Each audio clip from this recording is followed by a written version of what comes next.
Okay. Let's see. 7-4 says use the contingency table below to answer each question. So this is the hurricanes category 1, 2, 3, 4, 5 based on these 3 different oceans. All right. It says calculate the chi-squared value for category 3 hurricanes. Okay. So we want category 3 hurricanes, and we want the chi-squared value. All right.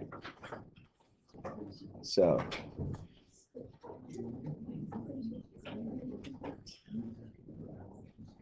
our category 3 Pacific hurricanes. All right. So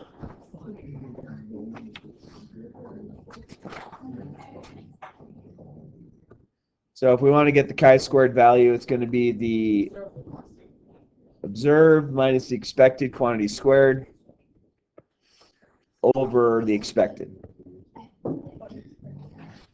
So category 3 Pacific. Category 3 Pacific. So the category 3 Pacific, there happen to be 6 particular hurricanes. So I think we could say that we had 6 minus, and of all the hurricanes in the Pacific would be 39 over the expected. So if you do that math right there, it's going to get you the chi-squared. So 6 minus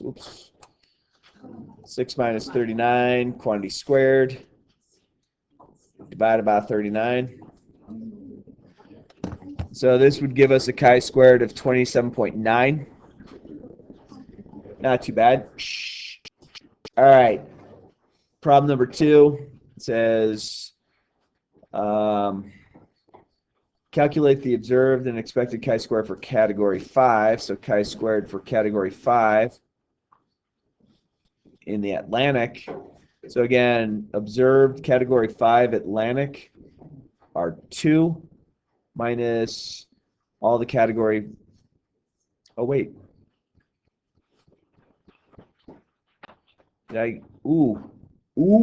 Dude. Category 3. I made a mistake. So this should have been 18. This should have been 18. Sorry about that.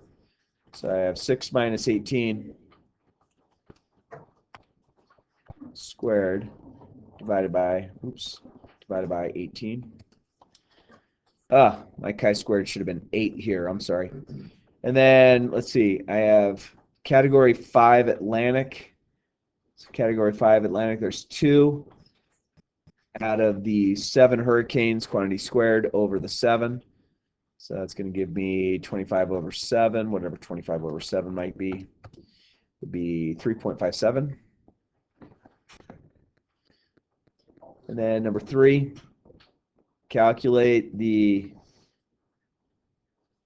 chi-squared for category 2 in the Indian. So category 2 in the Indian are 4. We expect to see 28 of those divided by 4. So 24, that's squared. 24 squared divided by 4. Oh my gosh, that's a huge chi-square. 144. And explain the meaning of the expected value found in problem number 3 in context. So this is huge. So, so you wouldn't expect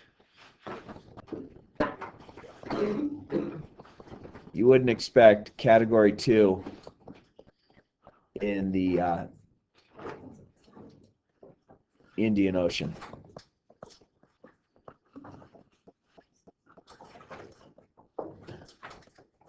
Basically. All right, so that's problem number 4. All right, so that's page 133. And then down below it talks about contingency table. We have morning and night people. We have younger women and older women. We don't know necessarily the breakdown of what makes a younger woman versus an older woman. Okay, and it looks like, okay. So number 5, state the null and the alternative. So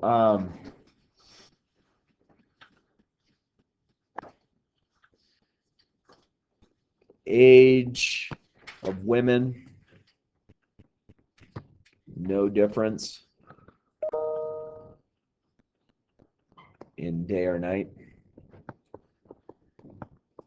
And then age, women, there is a difference, day and night, right? And then calculate the observed, expected, and chi-squared for younger women who are morning people. So we want observed, so let's see. So you have younger and morning. So the chi-squared of that is going to be, so women, younger women. So you have 32 minus the 79 over the quantity squared over 32. So 32 minus 79, 47 squared, divided by 32. 69.0. That's a big old chi-squared value. Yowzers. And then on the back side, says observes the slide conditions data regarding the Titanic and the people who aboard the ship when it sank. So let's see. Yeah, first, second, third class and crew. People who were alive, people who are dead. Yowzers, this is kind of gross. Contingency table allows us to look at two categorical variables together. It shows the individual distribution distributed along with each variable. Oh my gosh. Okay. So problem number 6. How many cells does this contain? It has 8 cells. You have alive or dead versus first, second, third, and crew. Classes versus and crew. State the null and the alternative. So the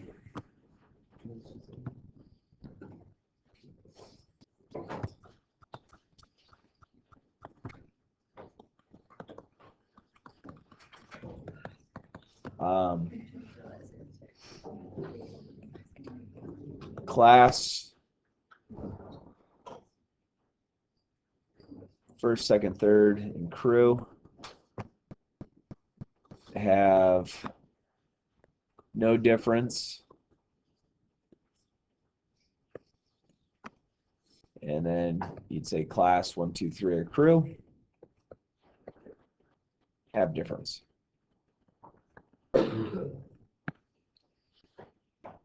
Okay, make a full chart showing each of the cells within each cell. Provide the observed expected of the chi-squared.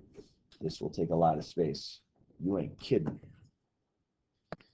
All right, so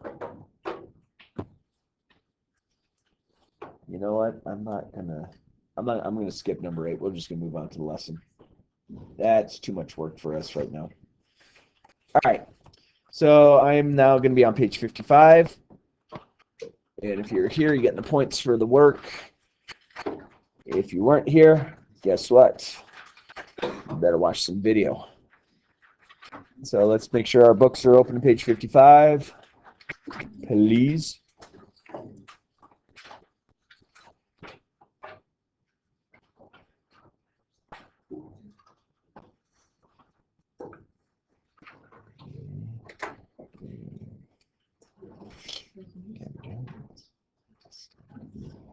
Cats.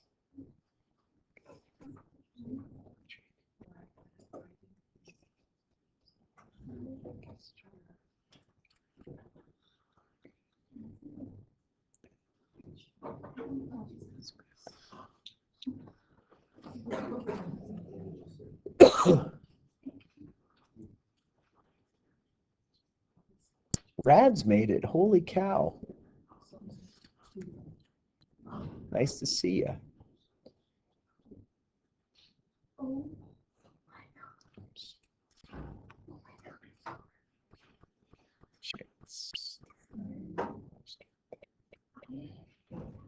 All right.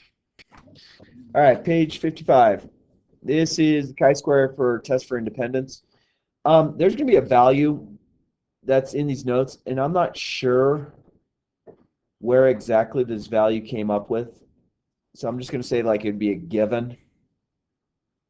Yeah, I spent a couple minutes this morning trying to look at it going, where did this come from? But it's about halfway down. So after we've calculated the chi-squared values, you add the chi-square values to obtain the chi-squared test and statistic to figure out the p-value. Okay, that's going to be where you'll be able to use on Schoology, get to Desmos on the sliding scale.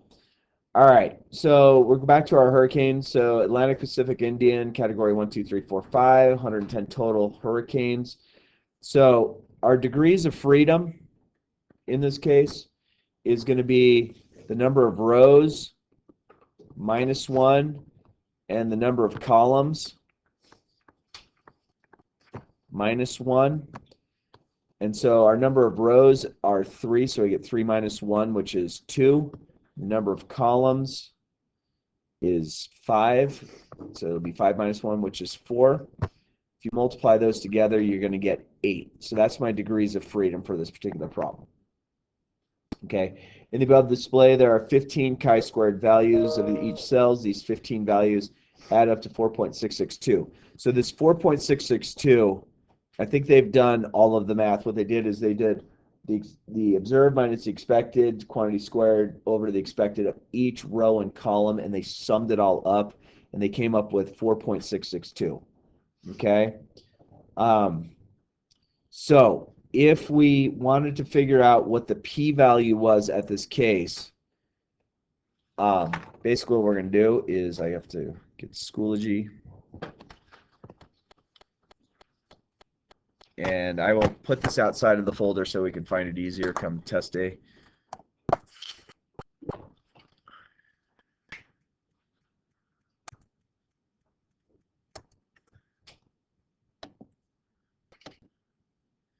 Schoology.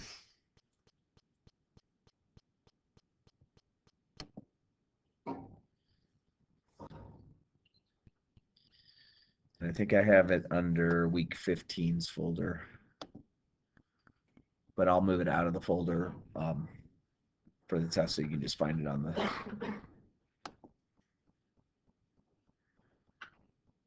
So chi-squared. So basically we're going to do 8 degrees of freedom and get as close as we can to the 4.662. So I'm going to change my degrees of freedom to 8. And I'm going to move this down to get as close to 4.62 as I can. I think I'll get to 4.6, which will be fine.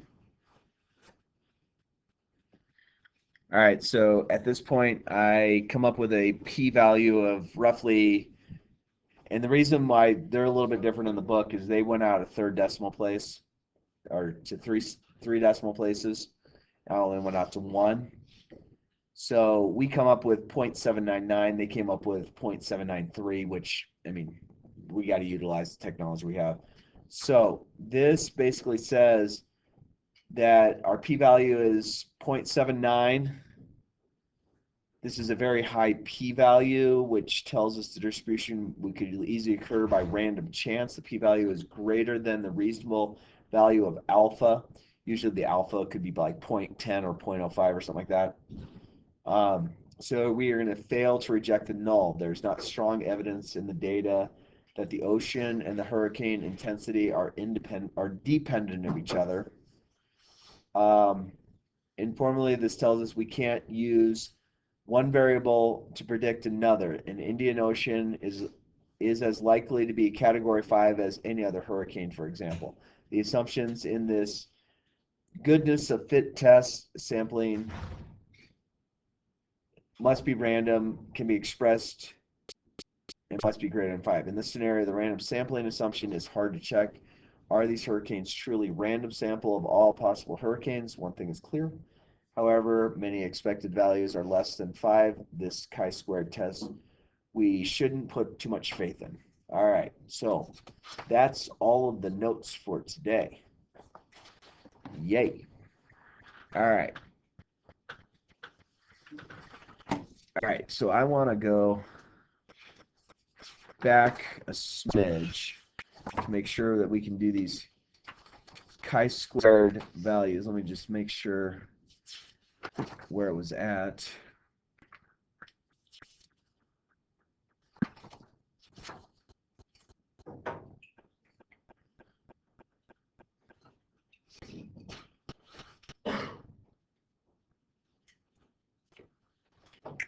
Okay, how am I going to do that?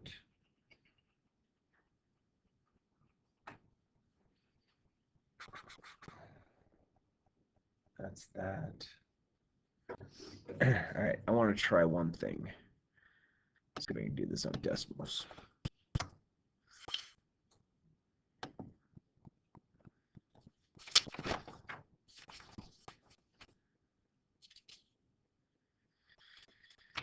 Let's see if I can make that work. I'm trying to get to that one. Why is that chi-squared value working the way it did? 7-5. All right, so I'm going to go to plus table. We have 20, 16, 10. We have 16, 8, 4. And I have to change this. I'm going to change this to z sub 1. And that's going to be 10, 6, 2. And I'm going to open this up. 6 and 2. And then maybe we change this to w sub 1. And we're going to go 5, 5, and 1. Oops. 5, 5, and 1. And then do one more column. Maybe change this to r sub 1. And so we get 2, 4, and 1. All right, so the chi-squared, observed minus expected.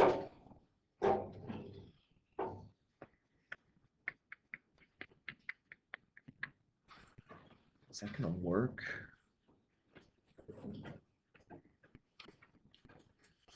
Ooh. It's not going to work the way I want it to work. So we have the totals.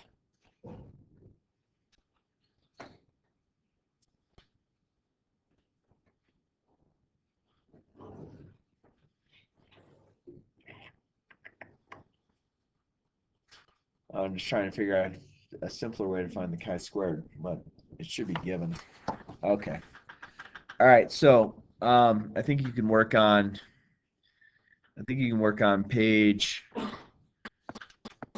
135 and 136, but I think we have to skip a couple. Skip B, showing the chi-squared values on page 135.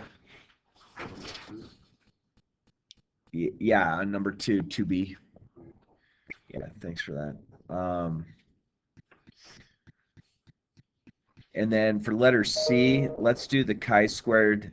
Let's say that the chi-squared statistic comes out to 4.8. So use that. And I'm going to put that thing.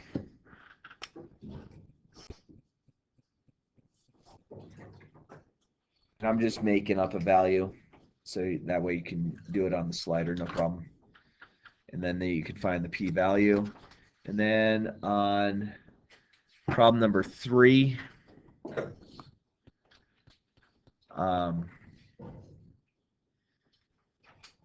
don't worry about doing the chi-square. table, but then say that you have a chi-squared value of 1.2. And that should work for you to just play around with that slider. So take a look at that slider. I mean, I know a lot of you are kind of checked out, which unfortunately means some of your grades are backing up a little bit.